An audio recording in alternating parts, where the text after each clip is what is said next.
is there any sort of advice or like a couple tips you can give people to see if they can be more open? Well, I'd say the biggest piece of advice I have for everybody is to trust your experiences, because the one thing that people do most often is they have an experience and then they immediately tell themselves they made it up, it's not real, it's all in their head, and that it can't possibly be true. So the more you believe, the more you receive. If you can't get out of your own way in that sense, it's going to be very hard to move forward and to trust that the spirit world is really there, right? Yeah. And another piece of advice would be, again, like studying, sit in meditation, allow yourself to be still long enough to feel these energies coming in, because again, I can't stress enough how subtle it can be, and if you can't sit still enough to notice the subtleties, you're going to miss them. Hmm. Yeah, so there are a lot of different things. I mean, it's like, I mean, this could be a whole podcast on mediumship development, right? If I had an hour to just talk about that. But I mean, the biggest thing is to trust. It's really hard to move forward if you can't trust your experiences. Right.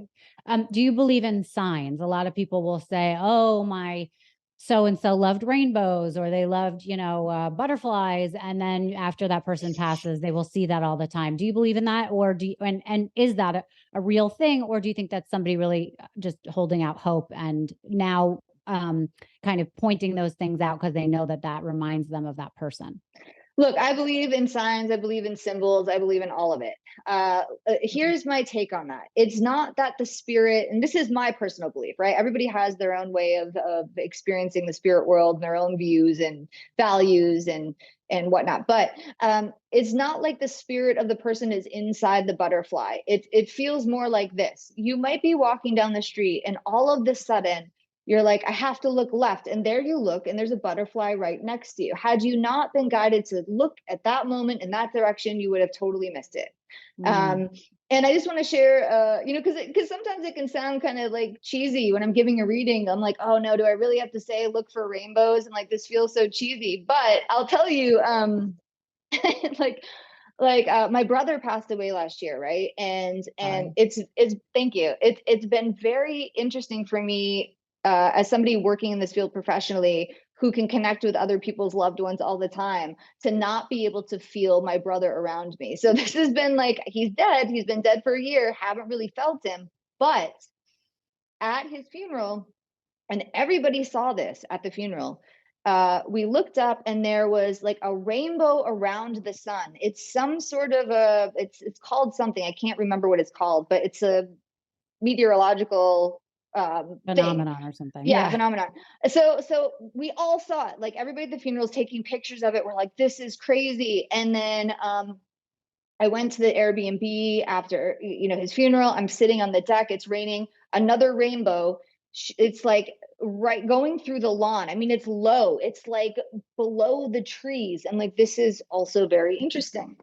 And then so I'm like, okay, my brother's sign is rainbows. I'm just going to trust that. What more do I need to know that his sign is rainbows? Mm. Um, and then we spread his ashes this summer in a lake, and it was not raining. It was like a beautiful day.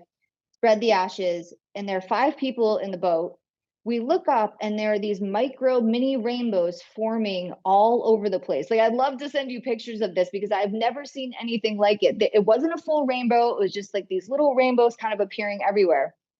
And, so I know that signs and symbols, like, I could not explain that. None of us could. We're like, how is this even happening? Like, how is this happening? So I don't feel my brother coming near me and saying, "Hey, Cindy, I'm here. Good to see you." But I see Mm. the rainbows, and that feels right to me. There have been way too many Yeah. situations or things that have occurred since he died with rainbows for me to deny that. So Wow. I think it's important for people to like trust those experiences too. Yeah. Yeah. Okay. That's really good advice. And that's a beautiful story that gave me chills. Let's talk about the skeptics right now, because for me, I lost my father when I was young. I lost my fiance when we were engaged, and I've been open about it. It's something that people can Google me, and they know everything about those stories. And I've had people try to connect me with psychics or mediums in the past, and I've been really hesitant. Actually, a couple, I think once, really, I was really read by somebody, but I was very skeptical going into it because I feel like so many people can do due diligence on someone and then kind of know what to say. And, talk to me about whether or not this is a real profession and if this is a real thing or if people can learn it. I'm not saying this to be offensive at all, but, for example, I interviewed a mentalist who was doing kind of all the same things that a psychic could do, right? They could predict things, they could kind of, and he explained to me that you can really learn it. I mean, it's about learning people, it's about learning,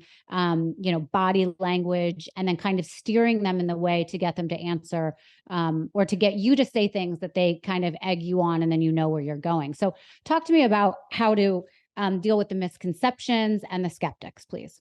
Well, sure. Okay. So I learned a long time ago, my job is not to turn skeptics into believers. It is a lost cause. It is not the right use of my energy. It's just like, I believe in what I do. I know it's real. I do readings all the time.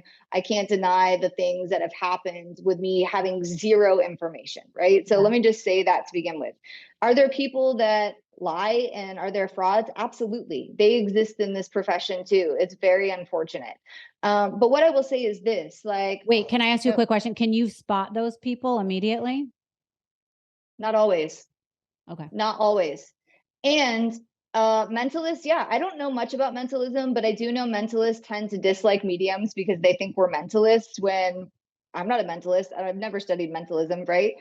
But what I'll say is this, like, how is it that I can be given zero information about an investigation I'm doing? Zero. Like the production company goes so far, I don't even have the address of the location. They put me in a van so I can't see it. They don't tell me where I'm going, and go in and get this information that's validated after, that makes sense, getting names and things like that. Like how would I know that? I don't have the information ahead of time. Right. And doing live events, I could do a live event blindfolded and still get the same information. Really? Oh my goodness. Sure. Okay. I mean, it's weird to do it blindfolded if you're in front of 300 people with a blindfold on the whole time. That's awkward, but it's possible. Right. And, I've done readings at live events where I've turned my back to the audience and brought through a reading. I can't even see the person that I'm reading for. And it's the same thing like with Dead Files, the show that I'm on now. Like, I'm not interacting with the families that live there when I'm doing the walkthroughs. There's nobody there except for the camera guys, right? So I'm not reading anybody's body language because there's nobody there to read.